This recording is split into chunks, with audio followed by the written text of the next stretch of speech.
Polity को prepare करने से पहले आपको पॉलिटी की एनसीईआरटी प्रिपेयर करनी है। अब एनसीईआरटी कौन सी है पॉलिटी के लिए? दो इंपॉर्टेंट एनसीईआरटी के बारे में आपको बताऊंगा पॉलिटी की, सुपर इंपॉर्टेंट। वो अगर आप पढ़ लेंगे तो आपको पॉलिटी का सारा बेस बन जाएगा। और वो एनसीईआरटी की कौन सी बुक है? That is Indian Constitution at Work. And then उसके अलावा यू हैव पॉलिटिकल थ्योरी।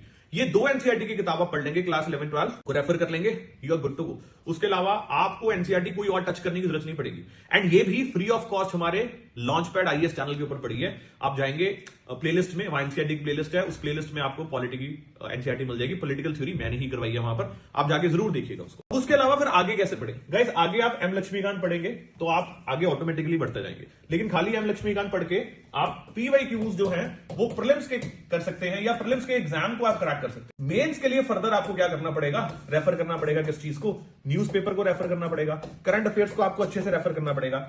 इसके साथ साथ आपको कुछ ग्रैनविल ऑस्टिन की थ्योरीज को रेफर करना पड़ेगा, या उनके एनालिसिस को रेफर करना पड़ेगा। अब ये कहां मिलेंगे आपको? या तो आप ऑनलाइन सर्च कर सकते हैं, या एनीवे जब हम क्लास में डिस्कस कर रहे होते हैं पॉलिटी, या मैं जब बच्चों को पढ़ाता हूं पॉलिटी, तो मैं इसको कॉमेंटेट करके ही पढ़ाता हूं, क्योंकि जो कमेंट्री दी गई है ग्रैनविल ऑस्टिन के द्वारा, that is very wonderful commentary. उदाहरण के तौर पर हमारा संविधान क्या है, मतलब हमारा सिस्टम क्या है? We are a quasi federal nation. हमारा क्या है? Cast federal. केसी वेब ने तो बोल दिया कि India is a quasi federal, लेकिन ग्रैनविल ऑस्टिन जो है वो कहते हैं हम फेडरल सुई जनरस हैं। मतलब ऑफ इट्स ओन नेचर हमें किसी को, हमारे देश को, हमारे सिस्टम को किसी और सिस्टम में क्लासिफाई करने की कोशिश मत कीजिए। जैसे अमेरिका को ट्रू फेडरेशन माना जाता है, तो ग्रैनविल ऑस्टिन कहते हैं कि America is a true federation. वो अमेरिका के लिए ठीक है, लेकिन हर एक मुल्क का अपना सिस्टम होता है, उस सिस्टम के अकॉर्डिंग वो अपना ढांचा तैयार करता है। और हमारा जो फेडरल है, हम यस फेडरल है, यहां पर शेड्यूल 7 है, हमारी पावर्स की डिस्ट्रीब्यूशन है। We have council of states, Rajya Sabha takes care of the interest of the states also, states के पास पावर भी है।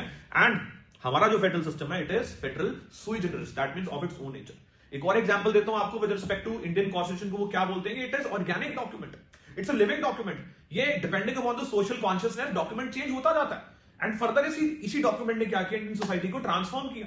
मिडिवल माइंडसेट, पिछड़े सोच से कौन सी सोच पर लेकर आगे? मॉडर्न सोच पर लेकर आगे, जहां पर अब हम ह्यूमन राइट्स की बात करते हैं, यहां पर हम विमेन डिग्निटी की भी बात करते हैं। तो ये सारे एनालिसिस आपको, I am sorry but Laxmikanth is not going to offer. या तो क्लासेस में मिलते हैं, या फिर आपको खुद से जद्दोजहद करनी पड़ेगी ताकि आप वहां तक पहुंच पाए जिसकी डिमांड है। अब तो कंप्लीटली लक्ष्मीकांत एग्जॉस्ट हो चुकी है। प्रीलिम्स में तो चलो हेल्प करेगी, क्योंकि संविधान सिस्टम हमारा वही रहेगा, उसमें कोई दो राय नहीं है। बट एनीवे अगर आप अपने आंसर्स को एनहांस करना चाहते हैं, you want to make your answer stand apart from the crowd, तो आपको क्या करना पड़ेगा? थोड़ा एफर्ट करना ही पड़ेगा।